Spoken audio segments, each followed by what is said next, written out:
John writes this letter to us, John 11. If you'll stand with me as we read God's word and start out our journey today. John 11, verse 43. When he, that being Jesus, when he had said these things, he cried out with a loud voice, Lazarus, come out.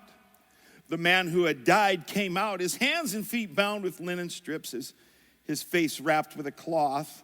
Jesus said to them, unbind him, and let him go. Jesus, I pray today that we get reintroduced to you at whatever level we are in our relationship with you, and that we see the true meaning, the power behind the resurrection. Help us do that. And all City Church said, amen. You may be seated. Jesus, as I declared earlier, was declared by John the Baptist, and then John, who wrote this, a different John, says that he was the beloved. And those are important words because we don't talk like that anymore.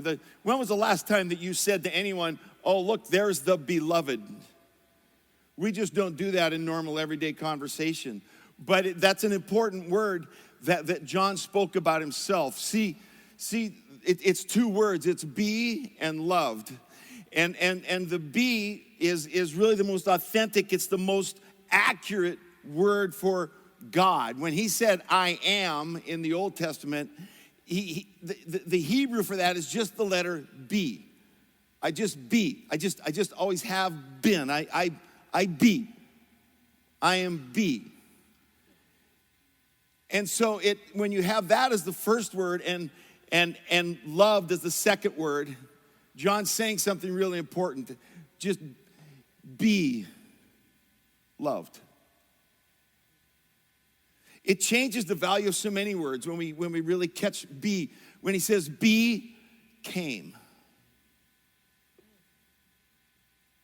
Because. Be for. Be held. It's an important statement that John writes for us in this book, that he says, I'm not just telling you that I'm loved, I'm telling you, be loved. It could be summarized in John's popular verse 3:16. For God so loved, John was saying, be loved. The background of what we read in John chapter 11 is interesting. Jesus has a relationship with this family that we read through all the Gospels. We don't know these three siblings' parents. We never meet them in the storyline, but we do see these siblings throughout the four Gospels and from different vantage points, and we can add together that Jesus spent a great deal of time with these three, possibly his best friends, outside of the 12 teenage boys that he hung out with for 3.5 years. There's two sisters and the brother. Martha being the oldest, and of course, Martha is the standard oldest personality. She's the one that tells people what to do and how to do it. And in fact, forget that, I'll just do it. It's easier for me. That's Martha. Then there's Mary. Mary's the middle child, the emotional starving artist, all over the place, challenges all the rules. Middle child, standard middle child. Never really know what's going to come out, full of emotion. And then there's the darling child, Lazarus, the baby of the family. How many babies of the family we have in this house? Come on. Yes, we deserve to be the darling children. Am I right? Absolutely. Absolutely. And Lazarus was the baby of the family, the darling child. And so these three siblings, and you know what kind of a life Lazarus grew up with, because as parents of multiple children, Tracy and I have 6 children, and I'll just tell you now, it's fun to watch parents with one child, because with your first child, you sanitize everything, and you make sure that pacifier is clean, and you boil the bottles, and somewhere in the third or fourth child, like you don't care. Like somewhere we went from make sure that pacifier is clean to being at Walmart and borrowing somebody else's. Give me that. Stick it in the kid.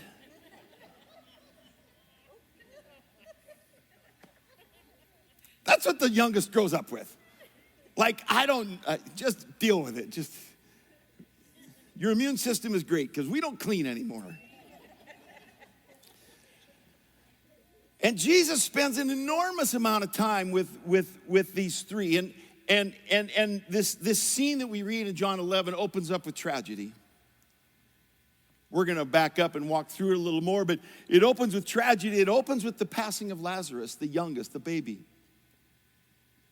Probably no greater tragedy than a young person passing away too early. Probably not a greater tragedy than older siblings having to say goodbye to a younger.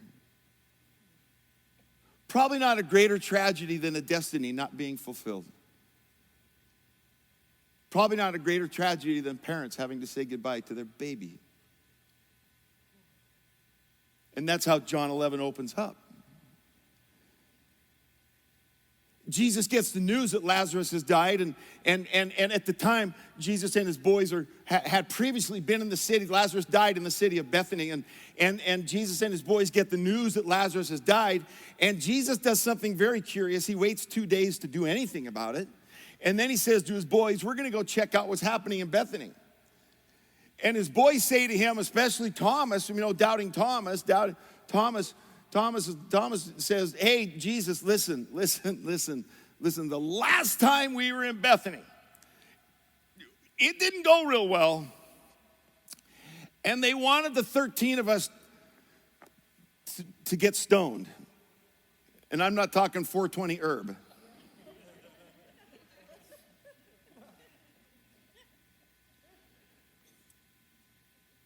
They want to kill us.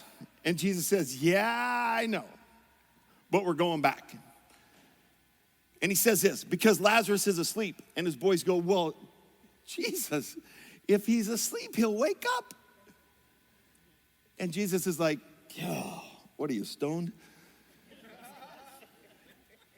He's dead. And I'm glad that he's dead. Can you imagine Jesus saying that? I'm glad that he's dead because you're going to see power. What a great storyline. And there's mystery in this story we're going to read. There's emotion. I'm going to read for you. If you want to read with me, you can, either in your Bibles or on the screen. I'm going to read quite a portion. I'm going to read the entire story. There's 3 scenes I want us to walk through, so stay with me. John 11:17, we back up from where we opened in John 11:43. John 11:17, now when Jesus came, he found that Lazarus had already been in the tomb 4 days. Bethany was near Jerusalem, about 2 miles off, and many of the Jews had come to Martha and Mary to console them concerning their brother. So when Martha heard that Jesus was coming, she went to meet him, but Mary remained seated in the house. Martha said to Jesus, Lord, if you had been here, my brother would not have died. But even now I know that whatever you ask of God, God will give you. And Jesus said to her, your brother will rise again. Martha said to him, I know that he will rise again in the resurrection on the last day. And Jesus said to her, I am the resurrection and the life, and whoever believes in me, though he die, yet shall he live. And everyone who lives and believes in me shall never die. Do you believe this? That's question number 1. We're going to look at 3 questions Jesus asks. Do you believe this? She said to him, yes, Lord, I believe that you are the Christ, the Son of God, who is coming into the world. Now we have a scene change between verse 27 and 28. He was talking with Martha, and Martha. Now the scene changed. When he said this, she went and called her sister Mary, saying in private, the teacher is here and he's calling for you. And when she heard it, she rose quickly and went to him. Now Jesus had not yet come into the village, but was still in the place where Martha had met him. And when the Jews who were with her in the house, consoling her, saw Mary rise so quickly and go out, they followed her, supposing she was going to the tomb to weep there. Now, when Mary came to where Jesus was and saw him, she fell at his feet, saying to him, Lord, if you had been here, my brother would not have died. Interesting, they knew that Jesus could stop death, but they didn't realize that he was the one that conquered death. Verse 33, when Jesus saw her weeping, and the Jews who had come with her also weeping, he was deeply moved in his spirit. Just a quick side note, deeply moved in his spirit. In the message, it says that Eugene Peterson says that Jesus was violently angry. He was violently angry and greatly troubled. And he said, question number 2, where have you laid him? They said to him, Lord, come and see. Verse 35, Jesus wept. Shortest verse in the Bible. If you attend a Christian school or a Catholic school and they require that you memorize verses, memorize that one.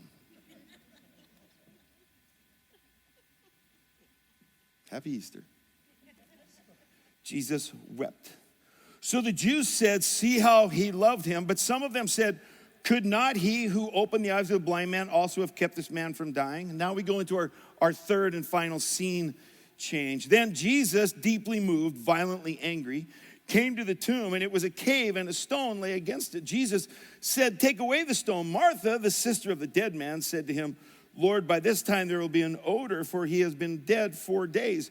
Jesus said to her, question number 3, did I not tell you that if you believed, you would see the glory of God? So they took away the stone, and Jesus lifted up his eyes and said, Father, I thank you that you have heard me. I knew that you always hear me, but I said this on account of the people standing around, that they might believe that you sent me. And when he had said these things, he cried out with a loud voice, Lazarus, come out. The man who had died came out, his hands and feet bound with linen strips, and his face wrapped with a cloth. I dare say that if he was in the tomb wrapped like a mummy, he came out hopping like a bunny. Happy Easter.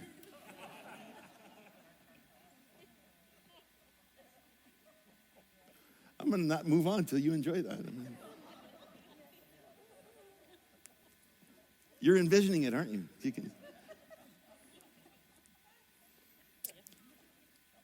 And Jesus said to them, unbind him and let him go. I want to ask our question today, what does that resurrection have to do with me? What does it have to do with my life today? We today celebrate something that happened years ago. What does it apply to today? If you're around me very long, and those that spend time with me, you will know this. I am an expressive person. I show emotions. I love emotions. I think that's why I enjoy sports, because there's so much emotion on display. I love to express emotion. I'm an emotional guy, and I love to let it out. When I was young, and I would express passion, that's what my parents would call it. They would say, he's passionate. And then they would take me home and try to help me not be passionate. Sometimes I deserved it. In my day, by the way, there was no timeout. Actually, you got the timeout after you woke up. Then you got timeout. This story we read is full of emotion. It's stocked with emotion. It's a great storyline that is so good for us to journey through and really see what the resurrection of Jesus means to me. Does it really matter today? Jesus comes walking up and he meets Martha, and he meets her in a moment of despair, obviously. She comes to Jesus, the oldest, and she says, if you'd have been here, my baby brother. And Jesus says, he'll live again. He'll live again. And Martha says, oh yes, I know. In the end, he'll live again in the sweet by and by. In that, I know. I know when we sit on clouds and wear Depends and play the harp.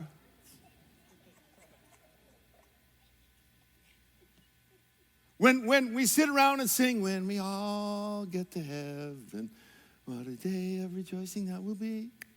You know, when I was a kid and they'd sing that song, I'm thinking, you people are not really rejoicing.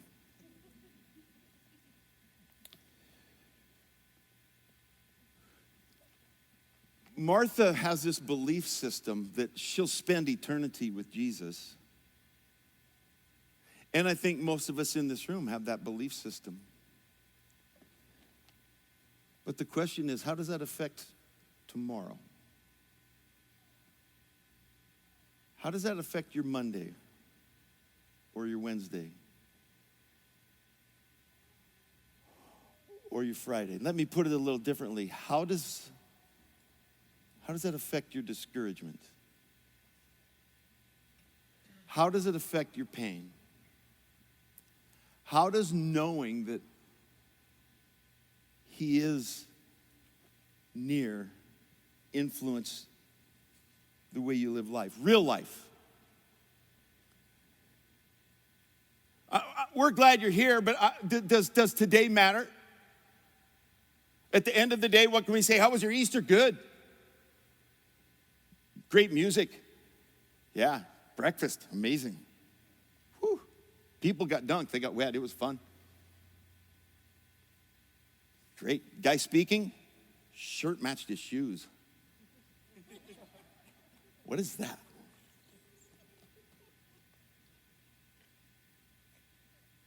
But we have to get up tomorrow, don't we?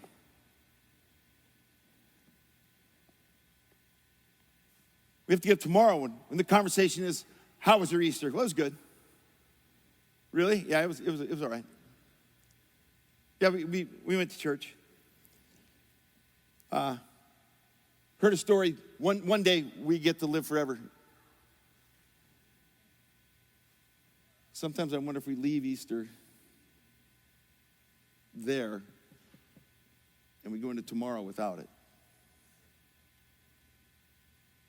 When people would say, hey, how's the family? Whew. Bro, struggling. I want to quit. I want to give up. How about the kids? Oh, dear Lord, the kids. I'm not sure why we had them. I just saw parents go. Don't look around. Don't look around. They might be yours. Don't.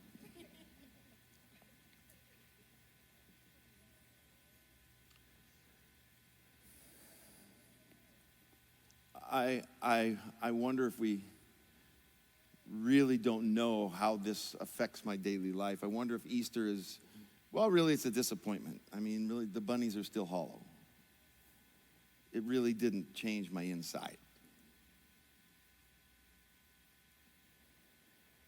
Martha tells him that she knows that one day they'll be together. And then we have that scene change. Remember the scene change where Mary comes out and Mary says almost the exact same thing. Jesus, if you'd have been here. So first we have the oldest child, the one who's in charge and wants to tell Jesus what to do. And then we have the emotional starving artist child coming out and we read that she was so emotional and so expressive that everybody followed her. They were like, oh, she's going to go cry somewhere else. Let's follow Mary. We're going to cry with Mary.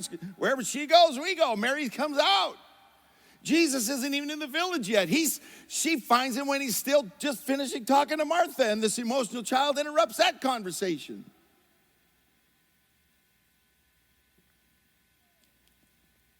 She says, I'm hurting, Jesus. And Jesus, in verse 33, says this. When Jesus saw her weeping, and the Jews who had come with her also weeping, he was deeply moved in his spirit, violently angry. Does that even make sense? She's hurting that her little brother has died, and he sees people weeping, and he gets violently angry. We have to understand it wasn't at those that were weeping. It was at the fact they had to weep. See, the original plan in our humanity, the center of his creation, the centerpiece of everything that he's done. The original master plan didn't include the pain of death.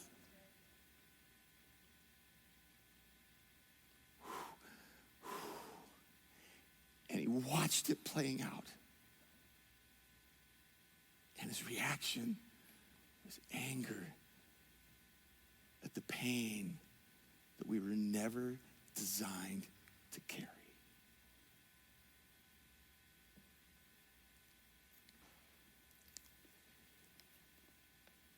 Next verse 34, it says, and Jesus asked her, where have you laid him? Lord, come and see. And then that verse I landed on, verse 35, Jesus wept. You do a word study of the word wept. It wasn't seeping. It wasn't weeping. It wasn't a single tear running down his cheek. The actual word is wailing. And Jesus wailed. He wailed with the wailers. He feels your emotion and he expresses your emotion. And he gets violently angry that you have to deal with that emotion. Because the resurrection is not an event, it's a person.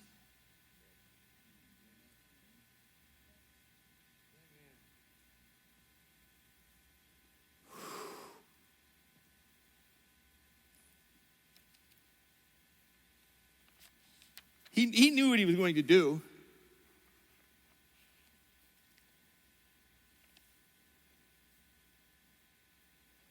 I wonder how we in church circles would handle this. I think what we're really good at in church circles is avoiding other people's pain. We have cliche statements. Oh, rejoice always, sister. Buck up. In the end, time. Does not the spirit of slap come on you when you hear that?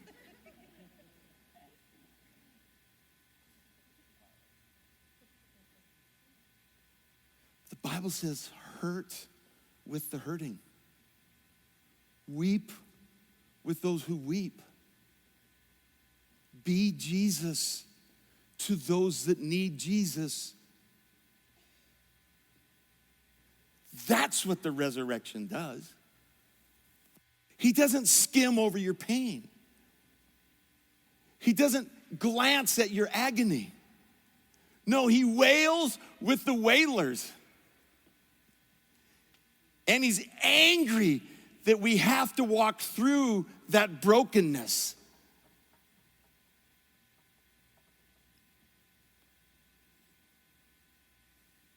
Sometimes we don't. Listen, my dad died 13 years ago, and for some reason today I'm really missing him. My mom died 8 years ago. I miss my mom like crazy. What I don't need in this moment is, well, they're in heaven. Yeah, I figured that out. And I get comfort from that. But can you just take a minute and share my pain instead of avoid it? Can you be the resurrected Jesus to me for just a minute?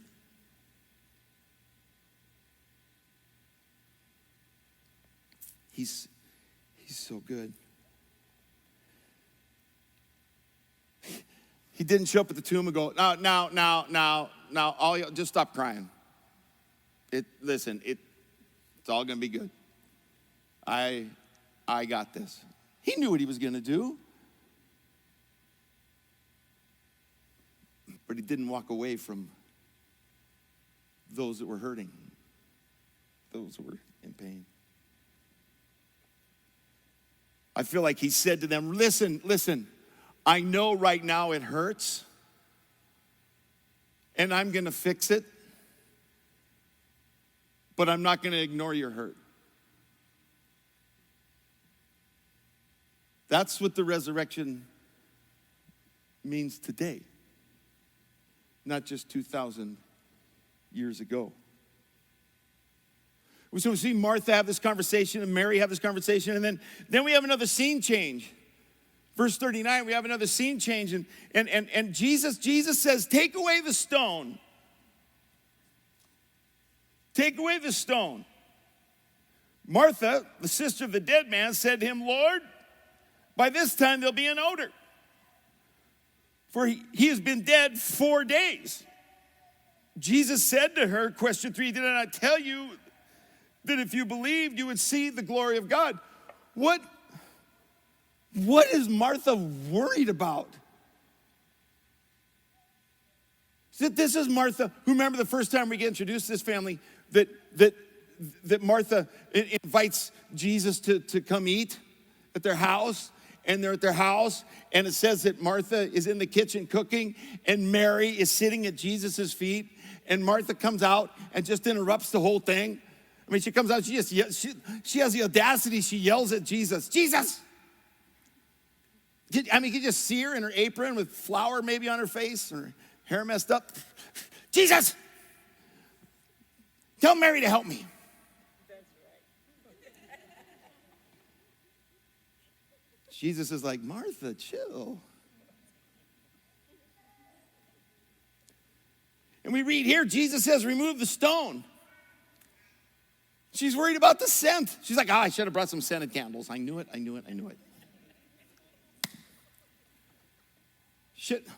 Does anyone have a sterilizing wipe? The oldest just takes over.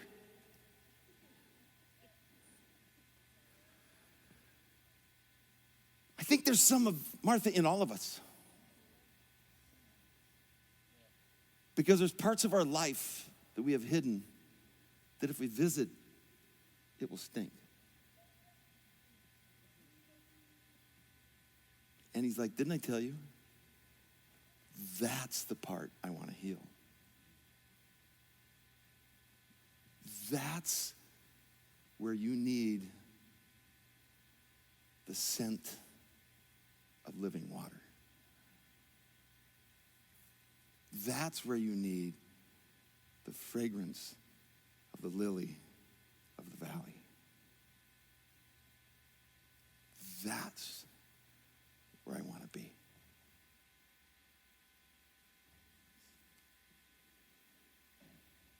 We would prefer that we not have to deal with those dark parts. No, I'm good hiding my unforgiveness, Lord. I'll just see you in heaven when we get there. I'd rather hold on to my bitterness. Let's not go there. I've been hiding it for years. I'm good. Oh, my fear, that fear? Oh, yeah, that's, well, you know. What gets me through is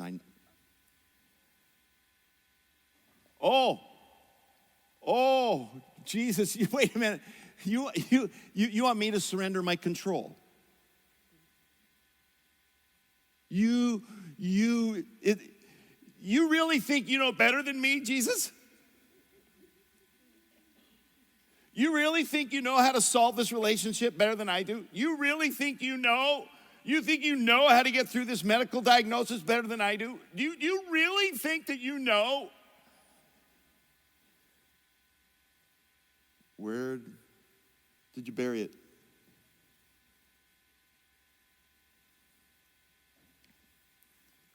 Then we try this. Jesus, I don't know if you answered my prayers. Don't you remember I went to church all those years and I went to youth camp? And I prayed and my parents still divorced? Do you remember when my grandmother got that bad diagnosis and where were you when those things happened, Jesus?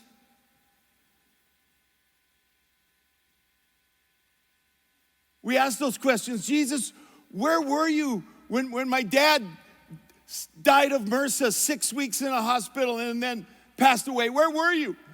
Where were you when dementia stole my mother's personality and eventually took her life? Where were you?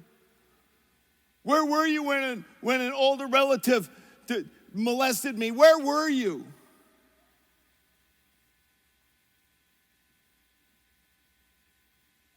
And he says, I'm just wishing you'd remove that stone because I'd like to come in. I'd like to heal it. I'd like to bring resurrection power to the scent of death.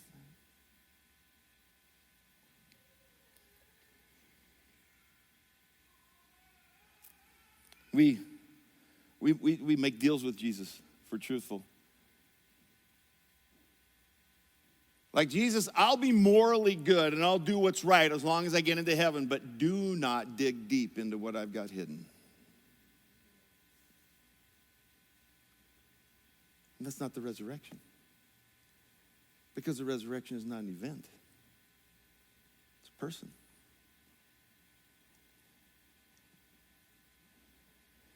Look at verse 41. He doesn't forget our reality. Look at what he says. So they took away the stone, and Jesus lifted up his eyes and said, Father, I thank you that you have heard me. I knew that you always heard me. Listen, this is important. Jesus says, I know that you always hear me, but I said this on account of the people standing around. He doesn't miss your reality. I said this on the account of the people standing around, that they may believe. That they may believe that you sent me. And when he had said these things, he cried out with a loud voice, Lazarus! Now I think, opinion, he had to make it specific. Lazarus, come forth! Because he was in a cemetery and he had to use a name. Because if he had just said, come forth, they'd all got up. That would have been a mess. It's like, no. Go back. This isn't going to work. Lazarus, come forth.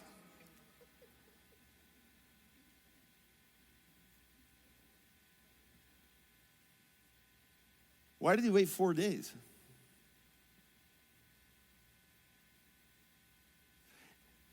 These Hebrews knew the Torah. They knew the 3 days. They knew the prophecy. They knew. The gospel starts with a story. On the 3rd day, there was a wedding. They knew the process of the Passover. On the 3rd day,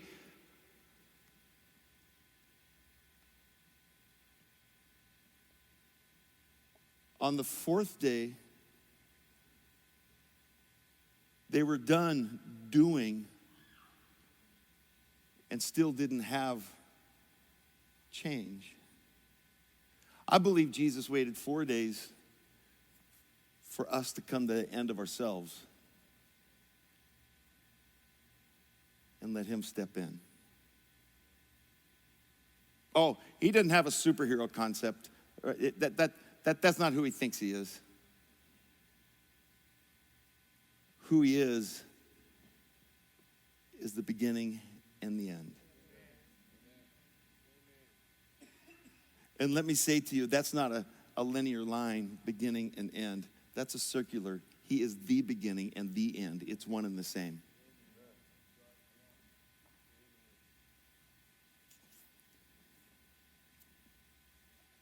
He shouts with a loud voice, Lazarus, come out. The man who had died came out, his hands and feet bound with linen strips and his face wrapped with a cloth. Jesus said to them, unbind him and let him go. Do you have people you've not forgiven, or you've got them bound up? Can you hear Jesus tell you, unbind them? But more so, he's speaking to the bystanders. Listen, you've gained by now that I loved the bride called the church. For 32 years, I've poured my life into it. Tracy and our children we've full-time have been pouring into the local church. I love the local church, and I know the local church has blemishes and makes mistakes, and I get that. I right now, a big part of my life I spend investing in pastors that are in the ministry, and they're being abused by their own churches, and and walking through tragedies in their own lives.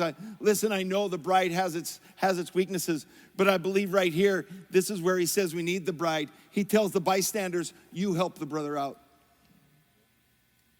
You unbind them. You step up and get violently angry that they're going through something they shouldn't have to go through. You wail with the wailers. You go with them to the tomb and visit their brokenness. You unbind them and you let them go. Be the resurrection.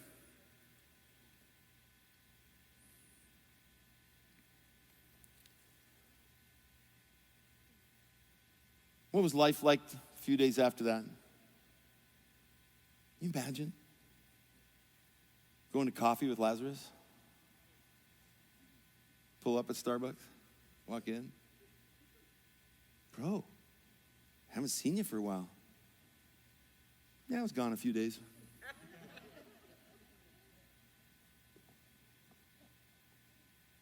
Lazarus asks you, how's life? Oh, tough. Really? Yeah. Tough, really tough. What's tough? Oh, jeez. Schedule's full. Sounds bad. What's tough? Phew. Lost my job. Lost your job?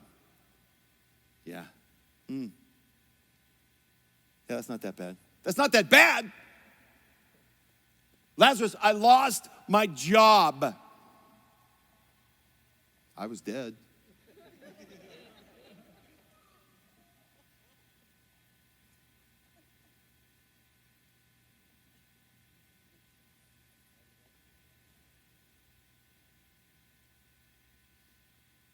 I think we forget 3 pieces of the resurrection. Abby, if you come up.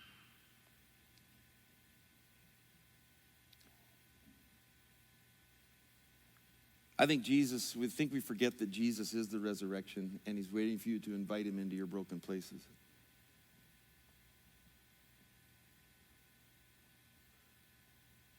I have 0 issues with celebrating Easter. I have 0 issues with decorations and Easter egg hunts. And I have 0 issues with that. You know, some people are like, well, this practice is pagan. Let's talk about Jesus. I have 0 issues with that. Well, I have 1 issue. I don't understand how a rabbit lays an egg, but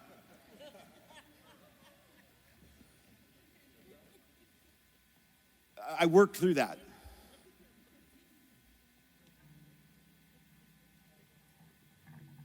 But I think in all of that, we can forget that he doesn't just want to be our candy and our climbing walls. He wants to be invited to the broken places. I think that we forget that he honestly weeps with us. He's not a sterile, standoff, arm's length God. He's not a religious icon. He's not on the cross.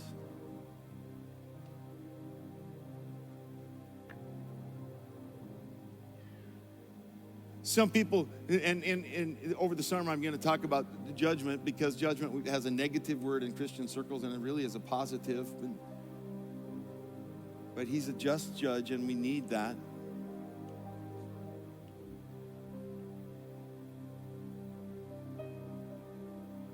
I think we forget that he's available today, right now, in the middle of our stuff.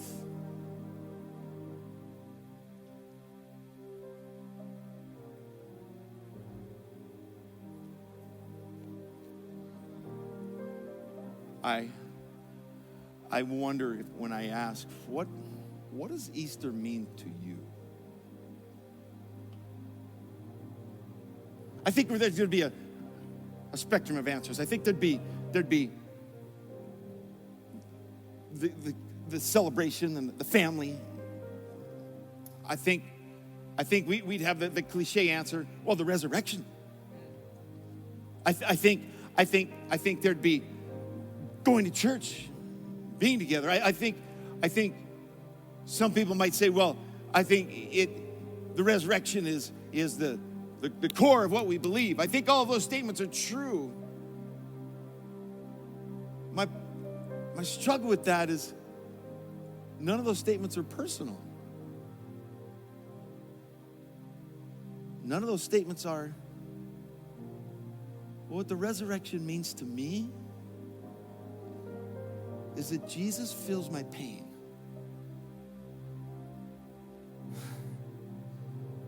And he wants to heal it. That's so much more compelling than any other message. But the resurrection starts with an initial decision.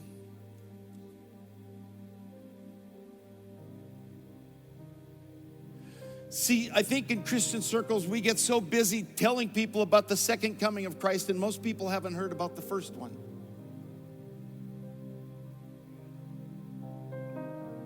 Where he came to lay down his life for you and I.